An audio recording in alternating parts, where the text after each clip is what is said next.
Do futebol atual, Kleber, a gente não é saudosista, mas eu vejo assim hoje muita gente acha que o futebol começou em 2000, outros em 2010, né?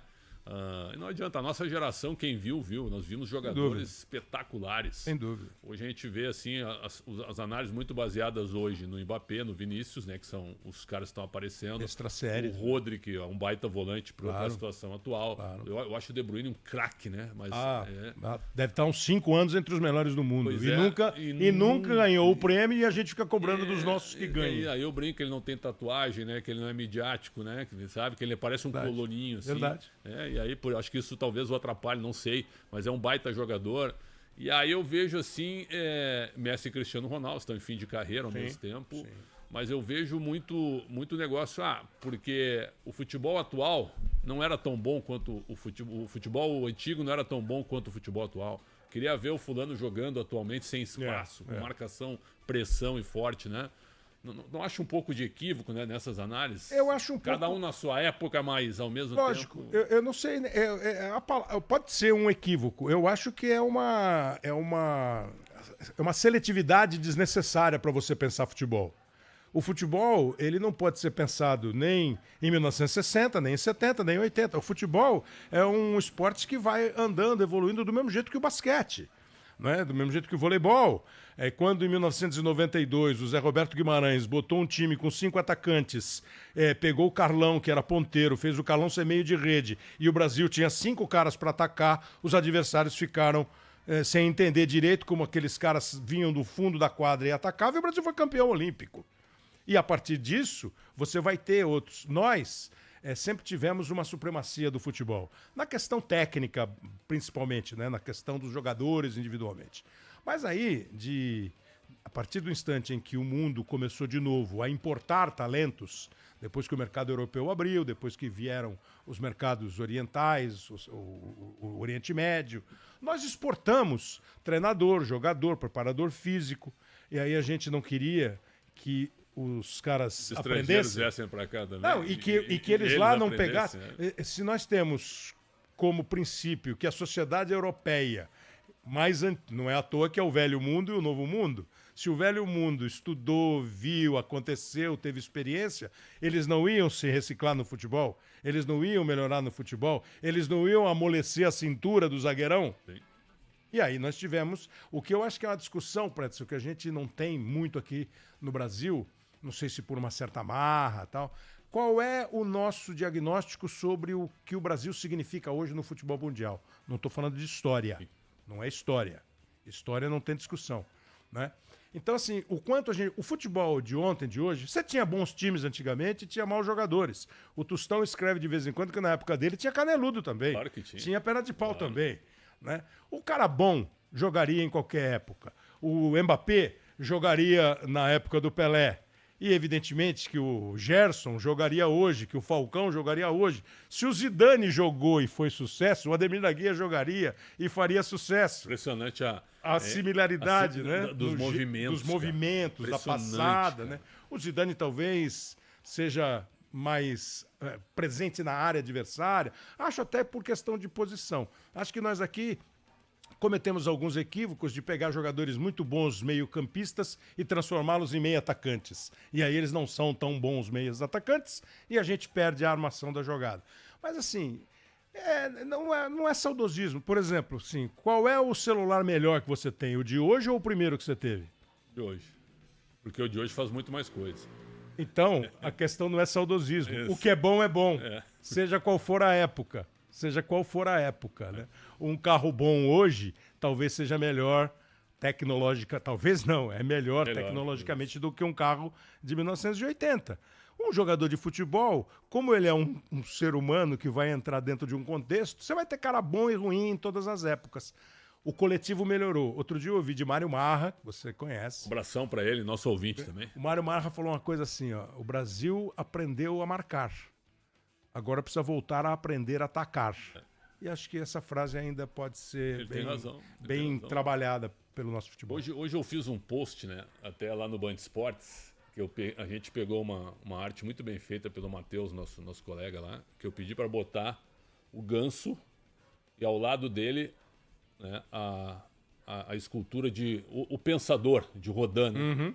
Certo? Porque acho que falta isso na seleção brasileira, cara. A gente não tem mais. A gente tá cheio de cara de passe de lado e o Ganso tinha que ter sido convocado para mim. Sabe por quê? Agora, por uma simples razão. Porque ele é o único cara que em 2 lances ele pensa o jogo à frente dos demais. Ele vai largar o Vinícius Júnior, vai largar o Rodrigo, vai largar o Rafinha na cara do gol 2 vezes, pelo menos, contra a Chile. Eu acho que assim, ó. Mas o Ganso não tem intensidade. Não tem.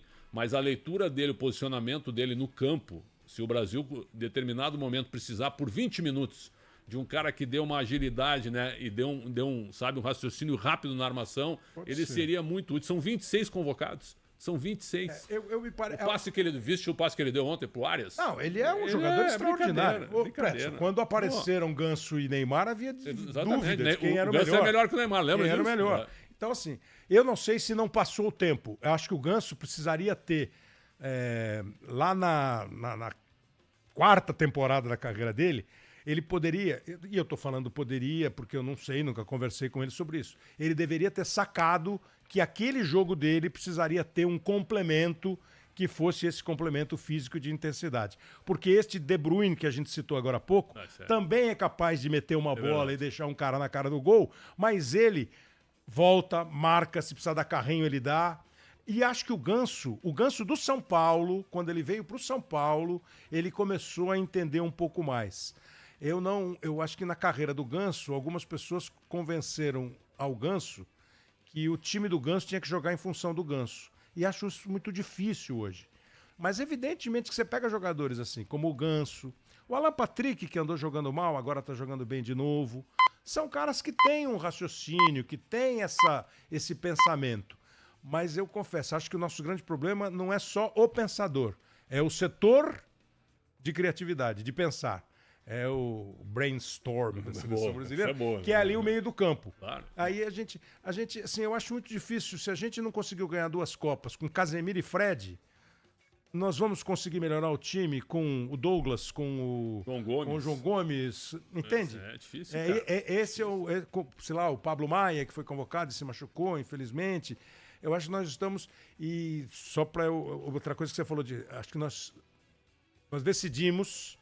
O futebol teve, já que você falou de passado, né? Quando você pensar no Palmeiras, campeão de 72, o ataque tinha o Edu e o Ney. Sim. 2 pontas, dribladores, iam para dentro. O Santos tinha o Edu. Jogou no Inter, as pessoas não lembram, jogou no Inter. O Edu, o Manso de Jaú. Bom, então sempre teve. Aí foi mudando. Hoje nós voltamos a ter, em quase todos os grandes times do mundo, jogadores que atuam pelo lado. Que não são, na minha visão, só pontas. São jogadores que atuam pelo lado e fazem mais coisas. Nós aqui começamos a produzir só jogador que atua pelo lado e corre desesperadamente, e aí falta quem pense e dê a bola para eles. Falta quem segura um pouco, agora não. E eles próprios, entendeu? E aí nós estamos discutindo se o lateral tem que atacar ou não. Pô, vem cá, se você tem um ponta, por que o lateral precisa atacar toda hora? Impressionante, impressionante. Agora, a gente já viu tanto jogo, você já narrou Copa do Mundo, jogos da seleção e tudo. Não te dá uma... Agonia é uma palavra que eu acho que ela está muito distante da seleção. Mas hoje eu vi o Zico falando hoje, eu concordo plenamente com ele. Quando tinha jogo da seleção no Brasil, o Brasil meio que parava para ver jogos. As pessoas minimizam. Não é verdade sim. Claro que... Jogo 9 da noite, lembra? 9, né? Em rede nacional, grandes nomes presentes. Então tu sabia a escalação de vez em quando, né? Os 11 que iam jogar, onde eles jogavam e tal. E aí... isso aí se perdeu, essa proximidade com o público brasileiro, né? Por quê? Porque hoje os caras jogam muito lá fora, sim. Eles vivem lá, eles não sabem da nossa realidade, de vez em quando eles vêm para cá. E aí a CBF, para mim, ela se apoderou da seleção brasileira de uma maneira que ela afastou o público da seleção. Os caras vêm aqui em São Paulo, eles vão jogar em Itaquera ou no Allianz Parque, eles não fazem um treino aberto. Os caras fecham tudo, hein? É uma coletiva modorrenta. Acabou aquela sensibilidade, aquela a comunicação. Sabe, a comunicação. E também o fato de ter medo de vaia. Não se abre treino, porque daqui a pouco pode ter uma vaia no treino. Mas aí tu tem no jogo. Então, assim, eu acho que a seleção perdeu muito a identidade. A identidade e a força dela. Perdeu. Eu acho que tem vários fatores. Esse deles irem para fora é um fator importante.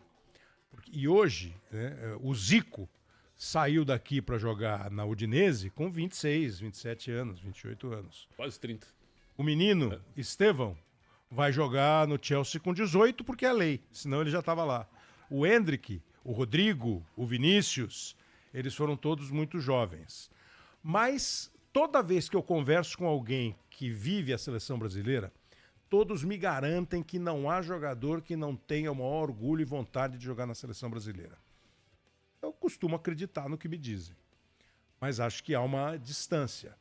Há uma distância a essa... Eu joguei, eu vou embora. A realidade daqui, eu acho que eles conhecem. A CBF pode ter afastado, mas eu acho que tem mais ainda, Pretzel. O público mudou. Muito. O tipo de torcida que nós temos hoje é diferente. Sim, muito mais para clube também. Muito mais para clube. Nós sempre tivemos o torcedor que vê o futebol só sob o olhar do clube dele. Hoje eu acho que nós temos isso muito mais claro. Você, quando você começa a ler aqui as mensagens, e de vez em quando você bate boca com o torcedor, né? Porque hoje, torcedor nenhum admite que o time dele perdeu por culpa do time dele. Isso. O time dele nunca tem culpa por perder um jogo. E isso se estendeu a jogadores, dirigentes, treinadores. Então nunca tem... Pô, outro dia eu ouvi o Mano Menezes, depois de Fluminense e Atlético, dizendo assim: nós não jogamos, eles engoliram a gente perdeu o jogo. Será que é tão difícil isso? E acho que a seleção brasileira é um pouco isso, entendeu? O nosso time é sempre melhor que os outros, o nosso time sempre precisa ganhar dos outros, o nosso time tem sempre os melhores jogadores do que os outros. Tem que dar espetáculo. Tem que sempre dar espetáculo. E aí acaba não dando espetáculo, não competindo. Eu acho que hoje nós temos um problema sério de competitividade. Eu ainda não consegui formular o diagnóstico completo.